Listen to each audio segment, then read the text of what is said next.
Good evening. திங்கக்கிழமை எடுத்த video.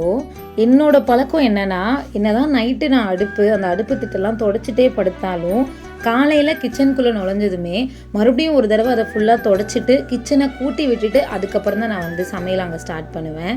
ஏன்னா நைட்டு நம்ம எப்படி தான் க்ளீனாக வச்சுருந்தாலும் கொஞ்சம் அந்த இருட்டுனால பள்ளி அதெல்லாம் அந்த அடுப்பு மேலே உட்கார்றத ஒரு தடவை நான் பார்த்துட்டேன்.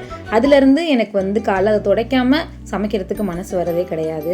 நேற்று மாவாட்டி வச்சுருந்தேன். அதனால் காலையிலே பாப்பா 2 பேத்துக்கும் டிஃபனுக்கு இட்லி செஞ்சு கொடுத்துடலாம் அப்படின்னு சொல்லிட்டு இட்லி தான் ஊற்றிருந்தேன். என்னமோ தெரில, என்னோட கைக்கு இந்த மாவு அவ்வளோ சீக்கிரம் புளிக்கவே மாட்டேங்குது. ஏன்னா ஞாயிற்றுக்கிழமை மத்தியானம் 12 மணிக்கு ஆட்டி வச்ச மாவு திங்கக்கிழமை காலையில் 7 மணிக்கு தான் இந்த அளவுக்கே பொங்கி வந்திருக்கு. நான் ஏதாவது தப்பு பண்ணுறேனா இல்லை என் கைக்கு புளிக்கலையா அப்படின்னு எனக்கு தெரியல. இது யாருக்காவது தெரிஞ்சிச்சு அப்படின்னா கண்டிப்பாக எனக்காக கமெண்ட் செக்ஷனில் சொல்லுங்கள். பாப்பா 2 பேத்துக்கும் ஸ்நாக்ஸுக்கு இன்றைக்கி கார்ன். ஸ்ரீமிகாவுக்கு காரம் போட்டால் பிடிக்கும், லக்கி குட்டிக்கு காரம் பிடிக்காது. அதனால லக்கிக்கு பெப்பர் போட்டு கொடுத்துருவேன். ஓரளவுக்கு கிச்சனில் ஒரு 75% வேலை முடிஞ்சிருச்சு அப்படின்னா போய் பாப்பாவை எழுப்புவேன். பாப்பா 2 பேரும் டக்குன்னு கிளம்பிடுவாங்க. அவங்களுக்கு ஸ்நாக்ஸு எல்லாமே அவங்களே பேக் பண்ணி வச்சுப்பாங்க. தண்ணியும் சில டைமில் பிடிப்பாங்க. இன்றைக்கி டைம் இருந்துச்சு, அதனால் நானே பிடிச்சி வச்சுட்டேன்.